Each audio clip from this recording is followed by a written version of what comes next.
아멘. 할렐루야. 오늘도 주님과 함께 주님의 은혜 안에서 참으로 복된 삶을 살아가는 저와 여러분 되시기를 주님의 이름으로 축원합니다. 이 시간엔 잠깐 광고 시간에 말씀드린 담임 목사 안식년에 대한 설명을 드리고 설교를 시작하려고 합니다.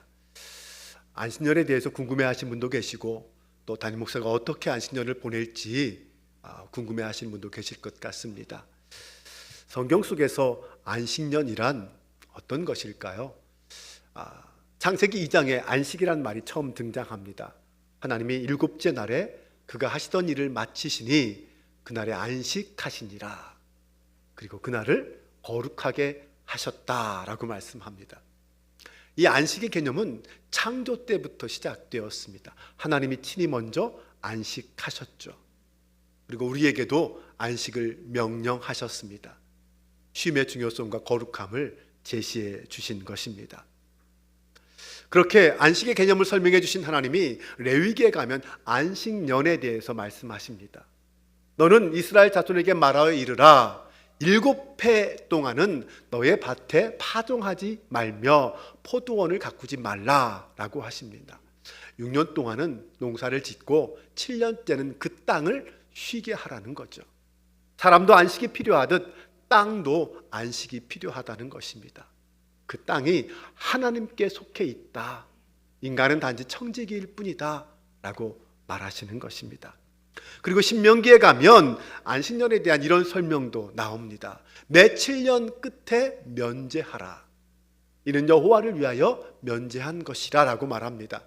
안식년에는 지난 6년 동안 살아가면서 혹시나 채무에 빚진 사람이 있다면 그 채무를 면제해주고 동족 간의 경제적 억압을 해소해 주라는 것입니다. 그래서 다시 시작할 수 있는 기회를 주라는 거죠. 그렇게 안식년에 대한 성경의 이야기들이 있습니다. 그러면 이 안식년의 신학적 의미가 무엇인지 잠깐 살펴보면 인간과 땅이 주기적으로 쉬어야 하는 존재라는 사실을 인정하라. 쉼과 회복이 필요하다라는 것이죠. 또한 그것을 주신 것은 하나님이시고 그 소유는 하나님께 있다라는 하나님의 주권을 알려주고 있습니다. 또한 부채 면제와 또 종의 해방들을 통해서 사회적 불균형을 잡으시는 하나님의 공의와 자비를 우리에게 가르쳐 줍니다. 그리고 6일 동안의 창조 후에 안식하는 것처럼 6년 일한 후에 1년은 하나님의 질서에 따라 쉼을 가지라는 창조 질서의 회복을 우리에게 알려주고 있습니다. 또한 인간은 주인이 아니라 관리자다. 청직이라는 사실을 알려주고 있죠. 그렇게 볼 때 목회자는 성도들에게 그리고 교회에서 땅과 같은 역할을 하는 존재입니다. 네, 영적 양식을 공급하기 때문이죠.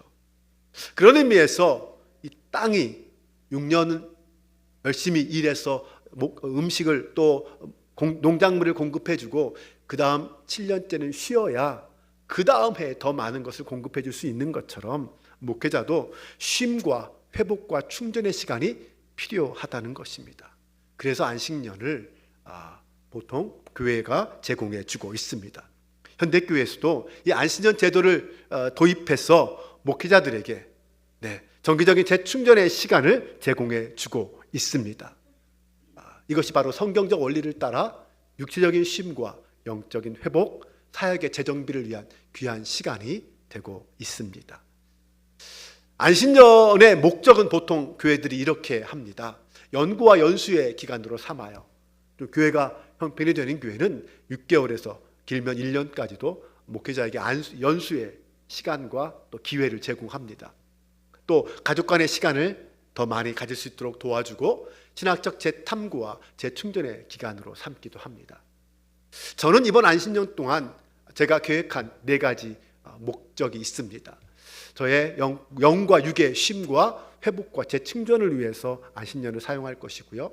우리 교회가 후원하는 국내 선교지들을 방문하면서 그 교회의 상황을 알고 그 교회에서 함께 예배드리면서 목회자를 축복하고 그 교회를 또 위로하고 격려할 것입니다.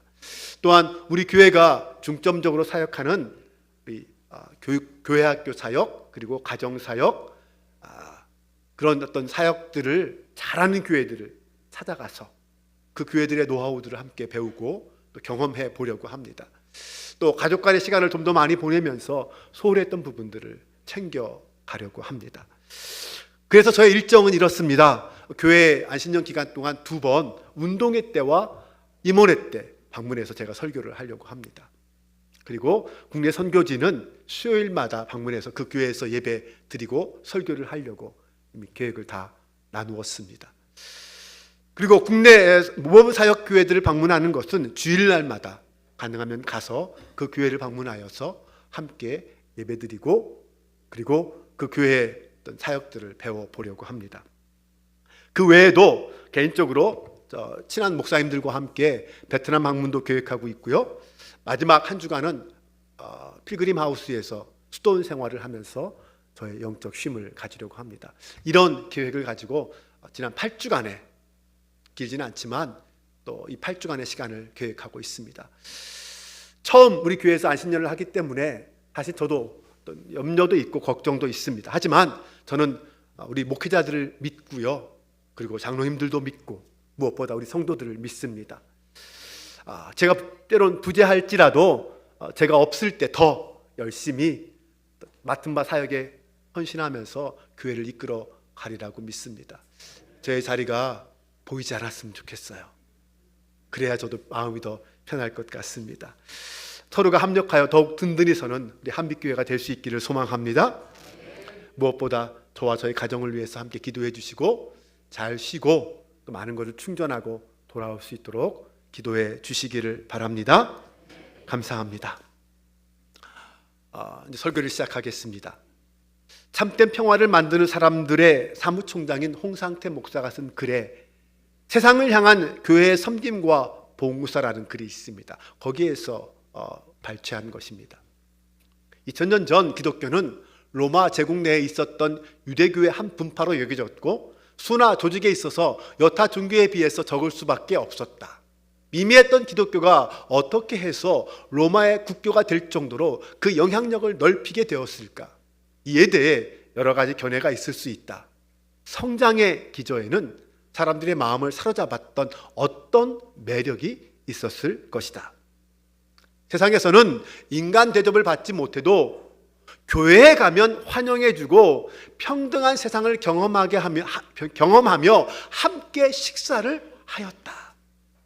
이렇게 시작된 가정교회를 기반으로 한 초대교회에서 가장 중요한 덕목 중에 하나는 사람들에 대한 환대였다. 신약 성서에서 환대는 교회와 기독교인을 보여주는 분명한 표지의 역할을 하였다. 기독교의 환대, 곧 세상을 향한 섬김과 봉사는 선택의 문제가 아닌 교회 본연의 역할이었음을 교회의 역사를 통하여 확인하게 된다. 교회 밖의 사람들은 교회의 메시지가 아닌 교회가 하는 사회적 행동을 보고 평가하게 된다. 교회가 세상을 향한 하나님의 구원의 소식과 더불어 섬김과 봉사의 사역을 회복하게 될 때 처음 교회가 사람들에게 매력이 되어 자연스러운 성장으로 이어졌던 것을 보게 되리라고 생각한다. 프로그램이 아닌 예수의 마음과 초대교회의 환대의 정신으로 세상과 이웃을 섬기는 교회의 전통을 회복하게 될 때 성장은 자연스레 이루어지지 않을까. 네, 여러분 이 글에 공감이 되십니까? 여러분도 동의가 되시나요? 오늘은 환대라는 주제를 가지고 말씀을 나누려고 합니다. 교회는 진정으로 환대가 가득한 교회가 공동체가 되어야 합니다. 성도는 언제 어디서나 아니 가정에서나 교회에서나 직장에서나 환대의 사람이 되어야 합니다. 성경에서 말하는 환대란 어떤 것일까요? 오늘 본문을 가지고 함께 살펴보겠습니다. 오늘 본문은 전통적으로 탕자의 비유라고 불리는 부분입니다. 이 비유에 대한 전통적인 해석은 이 방탕한 생활을 하던 둘째 아들이 모든 것을 다 잃고 돌아오는 그런 거기에 초점이 맞추어져 있습니다. 둘째 아들에게 대부분 초점을 맞추죠. 하지만 과연 이 비유에서 예수님께서 말씀하시고자 하는 탕자가 둘째 아들 뿐일까요? 두 아들 모두가 탕자라는 견해가 사실 상당한 설득력을 가지고 있습니다. 또 다른 관점으로는 모든 것을 다 낭비하고 남김없이 다 써버린 그 둘째 아들에 빗대어서 그런 아들을 향하여 무모할 정도로 헤프게 그 사랑을 베푸시는 그 아버지의 모습을 부각시키면서 팀 켈러는 탕부 하나님이라고 그 제목을 붙이기도 합니다. 그러니까 이 비유는 동생뿐만 아니라 형에 대한 이야기이기도 하고, 나아가서 두 아들뿐만 아니라 아버지에 대한 이야기이기도 하다라는 것입니다. 이 비유의 시작이 어떤 사람에게 두 아들이 있는데 라고 시작하는 것을 보면 우리는 그것을 이해할 수 있습니다. 오늘 본문의 설교 제목은 따뜻한 환대가 가득한 교회입니다. 한번 따라해 볼까요? 따뜻한 환대가 가득한 교회. 네. 여러분은 따뜻한 환대라는 말에서 어떤 것을 느끼십니까? 누가 오늘 설교의 주인공이라고 생각하십니까? 네, 오늘 설교의 주인공은 큰아들입니다. 현대인들에게는 믿는 것보다 소속하는 것이 더 큰 과제라고 합니다. 한마디로 말하면 하나님과 관계를 맺는 것보다 다른 성도들과의 관계를 맺는 것이 더 힘들고 어렵다는 것입니다. 여러분도 그러신가요? 그 이유는 무엇일까요? 점점 교회가 경직되어 가면서 바리새인 같은 사람들이 많아지고 오늘 본문의 탕자의 비유에 나오는 큰아들 같은 성도들이 많아지고 있기 때문이라는 거예요. 그래서 저는 오늘 그림 한 점을 여러분에게 소개해 드리려고 합니다. 그림을 보면서 함께 우리 자신의 모습을 돌아보았으면 좋겠어요. 바로 렘브란트의 탕자의 귀향이라는 그림입니다. 이 그림은 가로가 205cm, 세로가 262cm가 되는 엄청나게 큰 대작입니다. 1667년 렘브란트가 죽기 2년 전에 완성한 그림이에요. 그의 마지막 대작인 이 그림은 꼭 100년 후인 1766년에 러시아로 팔리게 되면서 오늘날까지 상트페테르부르크의 에르미타주 박물관에 전시되어 있습니다. 혹시나 여러분 중에 그 박물관을 가보신 적이 있는 분이 있는지 모르겠습니다.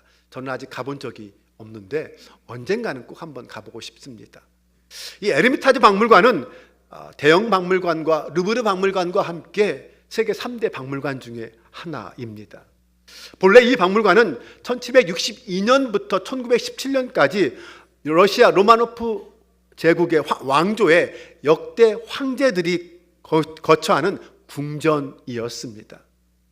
러시아의 추운 겨울에 왕족들이 바깥 생활을 할 수가 없어서 이곳에 겨울 궁전을 만들어 놓고 그 안에서 긴 겨울을 보냈다고 합니다. 1764년에 예카테리나 2세가 러시아를 방문한 베를린 상인 요한 코츠코스키로부터 루벤스와 렘브란트 같은 사람들의 작품을 총 225점을 삽니다. 이때를 박물관의 공식 설립 연도로 본다고 합니다. 현재 이곳에는 고대 이집트와 스키타이 황금 유물들, 그리고 그리스 로마 시대의 조각품을 비롯해서 레오나르도 다빈치, 라파엘로, 미켈란젤로, 렘브란트 등의 그 사람들의 수많은 작품들, 전체 약 300만 점의 작품들이 전시되어 있다고 합니다. 전시실만 1050개가 된다고 합니다. 엄청난 곳이죠. 사진으로 한번 볼까요? 건물이 저것만 있는 게 아니에요. 좀 돌아보면 좀 더 다시 한번 보여주죠. 저게 다 박물관이라고 합니다. 안의 모습을 보면 정말 왕궁입니다. 화려하지 않습니까? 네. 그런데 이 렘브란트의 그림이 오늘 우리에게 보여주고 있고 시사하는 바는 아주 의미심장합니다. 이 그림을 자세히 살펴보면 볼수록 이 사랑과 용서 그리고 치유와 회복의 은총을 느끼는 그런 복음을 느끼게 하는 그런 노래의 그림이라고 할 수 있습니다. 11세기에 바로크 시대 네덜란드 화가였던 렘브란트는 유럽의 회화 역사상 레오나르도 다빈치와 함께 가장 훌륭한 화가로 꼽히는 사람입니다. 그의 그림은 단순한 인물 중심의 화법을 뛰어넘어서 그림에 등장하는 인물들의 그 내면 세계를 잘 담아내는 탁월한 심리 묘사로 유명합니다. 그래서 그의 그림은 보는 사람과 그림 사이에 무언가의 대화를 자꾸 하게 만드는 그런 매력이 있다고 합니다. 그의 대표작 중에 하나가 바로 여러분이 지금 보시는 이 탕자의 귀향입니다. 이 그림의 몇 부분을 확대해서 좀 자세히 살펴보면서 말씀을 나누겠습니다. 먼저 이 그림을 딱 보면 가장 밝은 부분, 가장 먼저 눈에 띄는 부분이 있습니다. 그래서 그림을 보는 순간 눈이 저절로 가는 부분이 있죠. 어떤 부분이죠?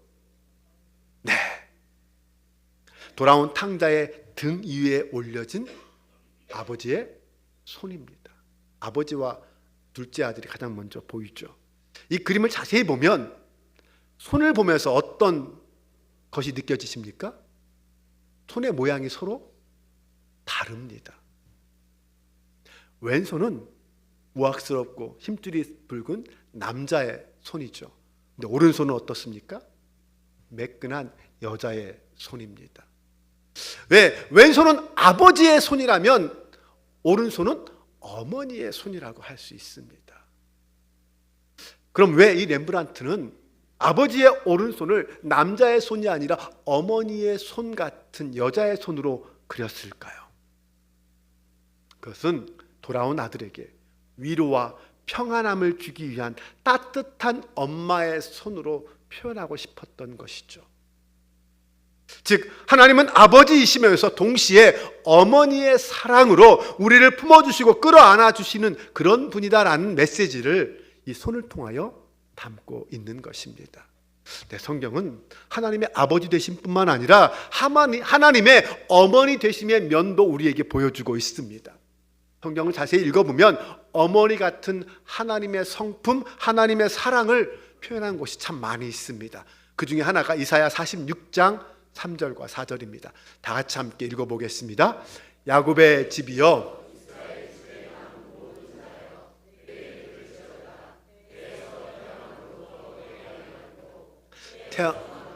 내게 업힌 너희여, 너희가 노년 이르기까지 내가 그리하겠고 백발이 되기까지 내가 너희를 품을 것이라. 내가 지었은즉 내가 업을 것이요 내가 품고 구하여 내리라. 아멘. 이 말씀을 세번역 성경으로 보면 더 그 의미가 분명해집니다. 다시 한번 세번역 성경으로 이번에 한번 읽어보겠습니다.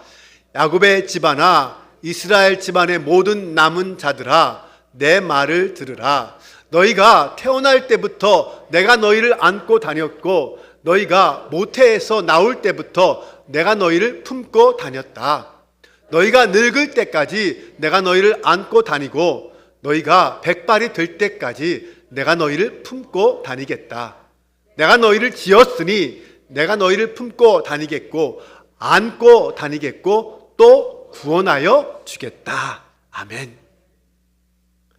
이 말씀에서 사용된 단어 중에 품다, 안다라는 단어들이 반복되고 있습니다. 이것은 바로 하나님의 어머니와 같은 성품을 잘 보여주는 단어들입니다. 그런데 하나님은 우리를 안아주시고 품어주시는데 그냥 한 번 어쩌다 안아주시고 품어주시는 것이 아니라 일생 동안 책임져 주시겠다라고 말씀하십니다. 즉 일회적 돌봄이 아니라 우리의 전생애 동안 지속적으로 안아주고 품어주겠다라는 약속을 하신다는 것이죠.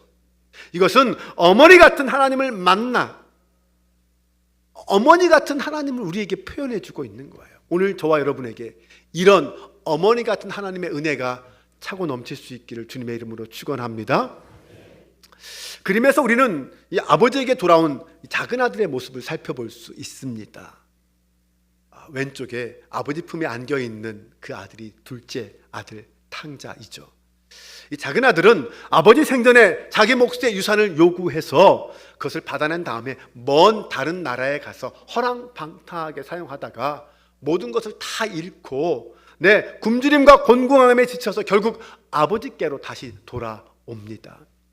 집으로 돌아온 둘째 아들이 아버지께 이렇게 말하죠. 아버지, 저는 이제 아들이 아니라 품꾼입니다.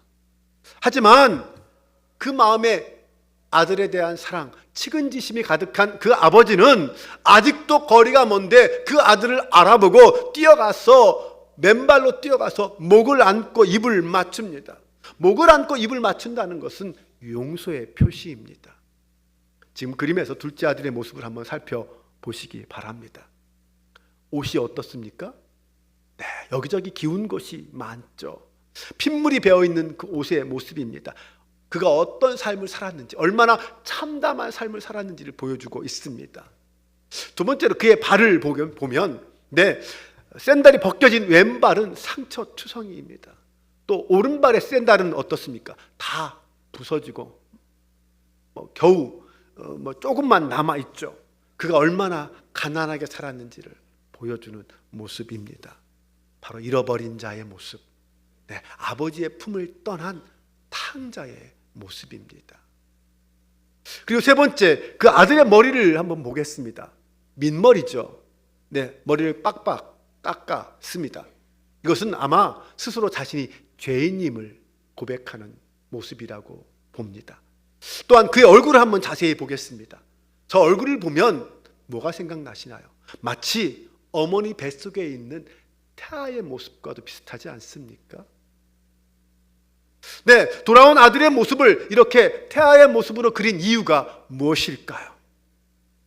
그것은 아버지의 품에 안긴 인간의 모습을 모든 사람들의 고향인 모태에 안기는 모습처럼 그려서 우리가 결국 돌아가야 할 품은 하나님 아버지의 품이다. 그리고 그 하나님 아버지의 품은 그 모든 죄를 다 용서하시고 다시 품고 안아주시는 사랑의 품이다 라는 것을 우리에게 보여주고 있습니다. 앞에서 아버지의 손의 모습을 살펴보았는데 이제는 아버지의 표정과 시선을 살펴보겠습니다. 여러분, 이 아버지의 표정에서 무엇을 느끼십니까? 아버지를 한번 살펴보시기 바랍니다. 마치 울 듯 말 듯한 표정이고요. 언뜻 보면 아들 걱정에 근심이 많은 표정이기도 합니다. 한편으로는 안도의 숨을 쉬는 그러한 표정이기도 하죠. 이 아버지의 얼굴을 좀 더 확대해서 보겠습니다. 여기서 아버지의 눈을 자세히 보시기 바랍니다.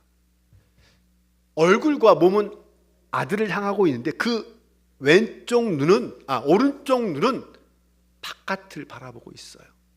그리고 왼쪽 눈은 뜬 눈인지 감은 눈인지 잘 보이지 않습니다. 한마디로 시선이 없는 눈입니다. 아버지의 눈이 어쩌다가 저런 눈이 되었을까요? 집 떠난 아들이 언제 돌아오나 매일매일 동구밭을 바라보느라 짓무른 눈먼 아버지의 눈의 모습을 보여주고 있습니다. 죄인인 우리를 향해서 하나님의 눈먼 사랑이 바로 이런 사랑이다. 우리에게 그렇게 말하고 있는 것입니다. 아버지는 아들이 어떻게 살았는지 묻지 않았어요. 얼마나 허랑방탕했는지 따지지도 않았습니다. 과거를 캐묻지 않아요. 아들의 귀향을 그냥 아무 말 없이 무조건적으로 맞아주고 있습니다. 기뻐하고 즐거워하고 환영할 뿐이죠. 죽은 아들이 살아서 돌아왔다고 껴안고 기뻐하면서 그에게 좋은 옷과 반지와 신발을 신겨주면서 잔치를 베풀며 행복해 하십니다. 이게 아버지예요. 이게 우리 아버지 하나님의 초월적이고 무한하신 사랑인 줄로 믿습니다. 사랑하는 여러분, 우리는 우리가 섬기는 교회를 이런 행복한 교회로 만들 사명이 있습니다. 교회는 주일마다 귀향의 기쁨을 누릴 수 있는 곳이어야 합니다. 사람들이 고향집에 내려와서 편안히 쉬는 것과 같은 그 평안함과 그 행복을 누릴 수 있게 해야 한다는 거죠. 포근한 아버지 하나님의 품에 안긴 그 모습 말입니다. 오늘 우리가 읽은 누가복음 15장의 시작과 결말은 아주 대조적입니다. 시작 부분은 죄인들을 비판하고 정죄하는 서기관들의 수군거림으로 시작합니다. 1절과 2절을 보면 모든 세리와 죄인들이 말씀을 들으러 가까이 나아오니 바리새인과 서기관들이 수군거려 이르되 이 사람이 죄인을 영접하고 음식을 같이 먹는다 하더라.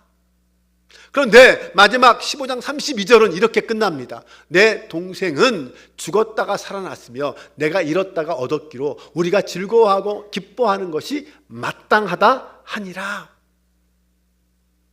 네. 잃어버린 아들이 다시 돌아왔으니 모두가 함께 즐거워하고 기뻐하는 것이 옳다. 함께 기뻐하고 즐거워하자라고 끝나요. 정죄와 수군거림으로 시작해서 함께 기뻐하고 즐거워하는 것으로 끝납니다. 사랑하는 여러분, 우리 교회와 성도들은 따뜻한 환대와 사랑으로 서로를 맞이하는 아버지의 마음, 어머니의 마음을 가진 그런 교회와 성도가 될 수 있기를 주님의 이름으로 축원합니다. 오늘 탕자의 비유에서 누가복음 시작 부분에 바리새인, 이 바리새인과 같은 사람은 누구일까요? 사실 예수님이 이 비유를 하신 것은 바리새인과 서기관들을 책망하기 위해서 하신 거예요. 바로 맏아들이죠. 저 그림에서 맏아들은 누구일까요? 누구 같습니까? 네, 맨 오른쪽에 있는 그 사람이 맏아들, 큰아들입니다. 저는 큰아들의 모습에서 여러분은 무엇을 느끼십니까? 이 큰아들만 확대해서 보겠습니다. 이 큰아들은 지금 아버지와 자기 동생을 바라보는데 완전 무표정입니다. 아무런 표정이 없어요. 그에게서 어떤 기쁨의 표정을 찾아볼 수 없습니다. 그리고 전체 그림으로 볼 때 이 큰아들은 작은아들보다 훨씬 더 아버지를 많이 닮았습니다. 네, 얼굴에 수염은 똑같이 수염이 나 있고요. 그리고 옷도 붉은 겉옷을 걸치고 있습니다. 얼굴 생김새도 아버지와 큰아들은 서로 비슷합니다. 그런데 아버지는 작은 아들을 향해서 몸을 굽히고 있습니다. 그런데 큰아들은 어때요?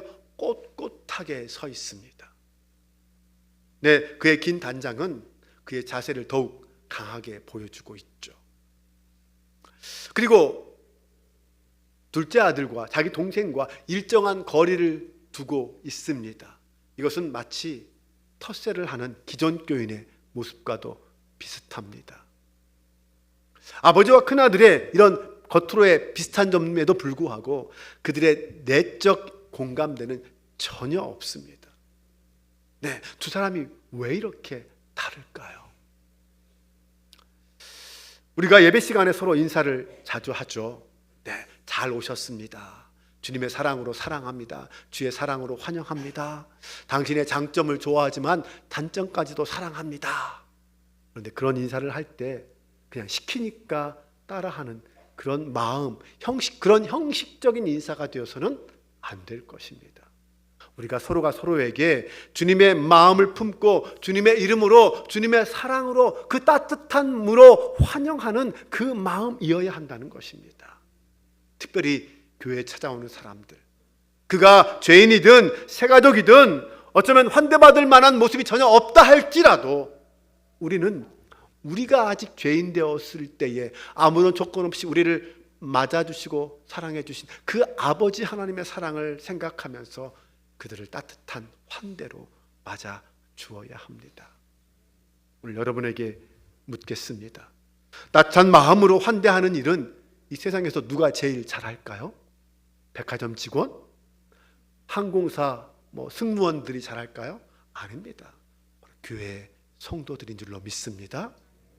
그런데 반대로 차가운 시선과 수군거림으로 냉대하는 일은 누가 제일 잘할까요? 그것도 교회 성도들입니다. 신방하면서 여러 성도들에게 자신이 처음 교회에 왔을 때 경험했던 이야기를 가끔 듣습니다. 그런데 좋았던 경험도 있었지만 많은 경우에 무관심과 텃세와 냉대로 힘들었다 하는 이야기도 들었습니다. 사랑하는 여러분, 오늘 우리는 어떤 사람이 되어야 할까요? 우리 한빛교회 모든 성도는 주님의 마음으로, 따뜻한 가슴으로 환대하는 성도가 되어야 할 줄로 믿습니다. 그래서 우리 교회가 세상의 그 어느 것보다 행복하고 사랑이 넘치는 아름다운 교회와 성도가 될 수 있기를 주님의 이름으로 축원합니다. 우리 함께 그런 마음을 품고 옆에 있는 분의 손을 한번 잡아볼까요?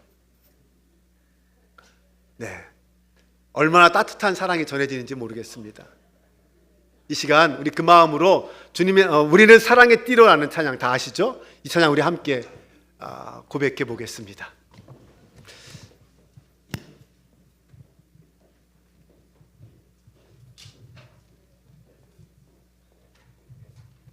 네, 반주해 주세요.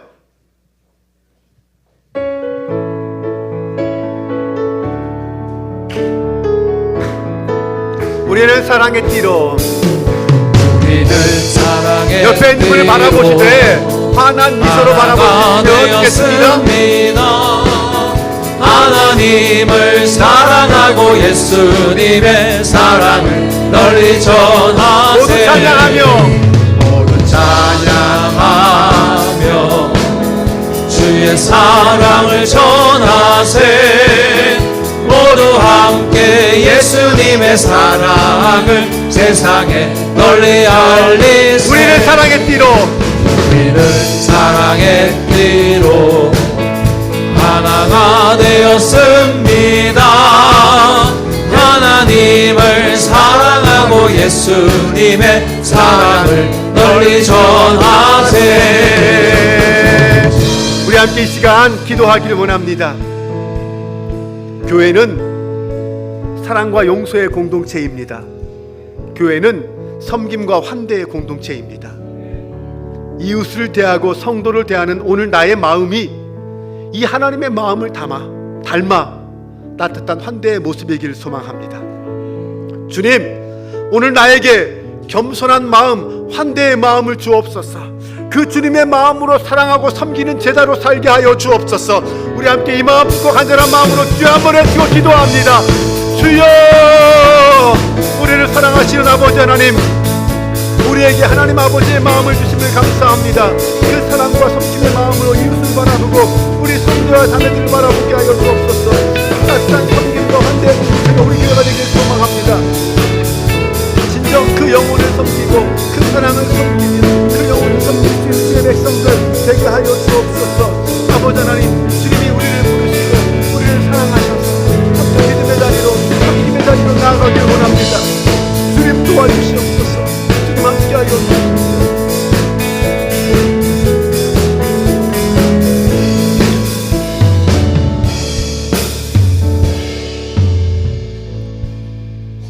아버지 하나님, 당신은 예수 그리스도의 몸으로 이 땅에 오셔서 죄인인 우리를 섬기셨습니다.